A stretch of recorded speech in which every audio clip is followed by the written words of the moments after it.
आवाम को सड़कों पर आए बगैर आज़ादी नहीं मिलनी, अब आखिरी कॉल होनी चाहिए। रहनुमा PTI फवाद चौधरी का ट्विटर बयान। कहा, बनाना रिपब्लिक होने की एक और मिसाल सुप्रीम कोर्ट खुसूसन चीफ जस्टिस के खिलाफ चलाई जाने वाली मुहिम है।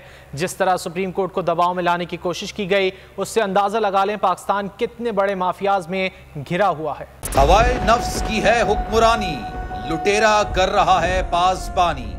बोल न्यूज के मार्केटिंग हेड आकाश राम ताहा लापता, तफ्तीशी इदारे जवाब देने से कासिर। अहले खाना परेशान, बेटे की जुदाई में माँ गम से निढाल।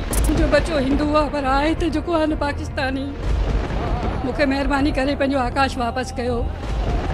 हुकूमत से बेकसूर और मुहिब्बे वतन बेटे की बाजियाबी के लिए फरियाद। आकाश राम के अगवा के खिलाफ अहले खाना की जानिब से सुप्रीम कोर्ट में दरख्वास्त दायर। सुप्रीम कोर्ट के चीफ जस्टिस उमर अता बंदियाल से आकाश राम के अहले खाना की जल्द समाअत की इस्तदा। मुश्किल की इस घड़ी में आलमी मीडिया ने भी उठाई आवाज।